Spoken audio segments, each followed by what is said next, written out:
YS అనే పేరు వింటే చాలు బ్యూరోక్రాట్లు బాబోయ్ అనేస్తున్నారు.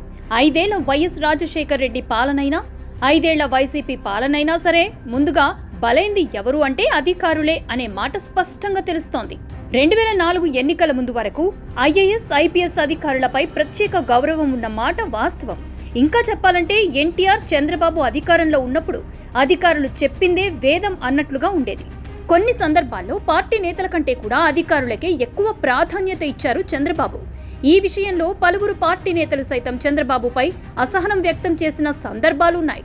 కొందరు అధికారుల నిజాయితీ మెచ్చిన చంద్రబాబు వారికి రాజకీయంగా అవకాశాలు కూడా కల్పించారు.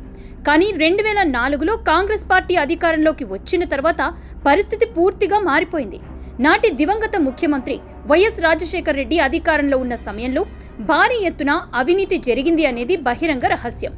జలయజ్ఞం పేరుతో ధనయజ్ఞం నిర్వహించారని ఆరోపణలు వెల్లువెత్తాయి. అదే సమయంలో తన సొంత ఆస్తులు కూడా భారీగా పెంచుకున్నారనేది వాస్తవం. 2004 ఎన్నికల అఫిడవిట్కి 2009 ఎన్నికల్లో దాఖలు చేసిన అఫిడవిట్కి భారీ తేడా ఉంది. అప్పటి వరకు అప్పులు చూపించిన వైఎస్ కుటుంబం అడ్వాన్స్ ట్యాక్స్ చెల్లించే స్థాయికి చేరుకుంది. ఇందుకు ప్రధానంగా మైనింగ్ ని ఆదాయ మార్గంగా ఎంచుకుంది. ఇందుకు ఐఏఎస్ అధికారులను పావులుగా ఉపయోగించుకుంది. 5 ఏళ్లు వైఎస్ఆర్ సీఎంగా ఉన్న సమయంలో క్విడ్ ప్రోకోకు ఐఏఎస్ అధికారులు సహకరించారు. అందుకే జగన్ అక్రమాస్తుల కేసులో ఐఏఎస్ అధికారులు శ్రీలక్ష్మి, ఎల్వి సుబ్రహ్మణ్యంపై ఆరోపణలు వెల్లువెత్తాయి. చివరికి జైలు జీవితం కూడా గడిపారు. ఇప్పుడు వైఎస్ రాజశేఖర్ రెడ్డి కొడుకు వైఎస్ జగన్మోహన్ రెడ్డి 5 ఏళ్ల పాలనలో కూడా పరిస్థితిలో ఎలాంటి మార్పు రాలేదు. అయితే నాడు ఐఏఎస్లైతే ఇప్పుడు ఐపీఎస్లు అధికారులను అడ్డుపెట్టుకుని ఏపీలో అరాచక పాలన సాగించారనేది అందరికీ తెలిసిన విషయమే. తనకు ఎదురు చెప్పిన వారిపై పోలీసులను ప్రయోగించారు వైఎస్ జగన్.